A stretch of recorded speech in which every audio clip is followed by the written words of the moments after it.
प्राचीन समय की बात है। एक गांव में एक गरीब किसान रहता था। उसकी खेती अच्छी नहीं चल रही थी और वह बहुत परेशान था। वह भगवान कृष्ण का भक्त था और उसने हर रोज उनकी पूजा की, लेकिन उसकी समस्याएं कम नहीं हो रही थी। एक दिन हताश होकर उसने सोचा कि भगवान कृष्ण से सीधे जाकर सहायता मांगनी चाहिए। वह भगवान कृष्ण के दर्शन के लिए द्वारका पहुंचा। कृष्ण ने उसे अपने पास बुलाया और उसकी समस्या सुनी। उन्होंने कहा, तुम्हारी भक्ति सच्ची है, मैं तुम्हारी सहायता करूंगा।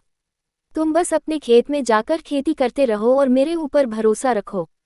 किसान ने कृष्ण भगवान के आदेश का पालन किया और विश्वासपूर्वक अपने खेत में काम करता रहा। धीरे धीरे उसकी फसलें बेहतर होने लगीं। कुछ समय बाद उसकी खेती इतनी अच्छी हो गई कि वह न केवल अपनी जरूरतें पूरी कर सकता था, बल्कि दूसरों की भी सहायता कर सकता था। उसकी मेहनत और भगवान कृष्ण के आशीर्वाद से वह बहुत सफल किसान बन गया। कृष्ण भगवान और कंस के बीच की कहानी महाभारत और भागवत पुराण में विस्तृत रूप से वर्णित है। ये कहानी भारतीय पौराणिक कथाओं में एक महत्वपूर्ण स्थान रखती है। कंस एक अत्याचारी राजा था जो मथुरा का शासन कर रहा था।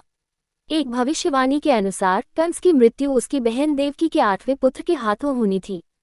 इस भविष्यवाणी से डरकर कंस ने देवकी और उनके पति वसुदेव को कारागार में डाल दिया और उनके सभी नवजात बच्चों को मारने का आदेश दिया। देवकी का 8वां पुत्र कृष्ण थे।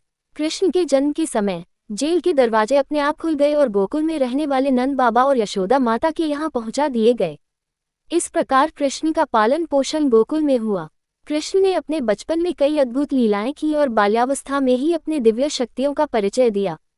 जैसे जैसे कृष्ण बड़े होते गए, उन्होंने कंस के अत्याचारों को समाप्त करने का निश्चय किया। अंततः कृष्ण ने मथुरा जाकर कंस का वध किया और मथुरा के लोगों को उसके अत्याचारों से मुक्त किया। ये कहानी बुराई पर अच्छाई की जीत और धर्म की स्थापना का प्रतीक है।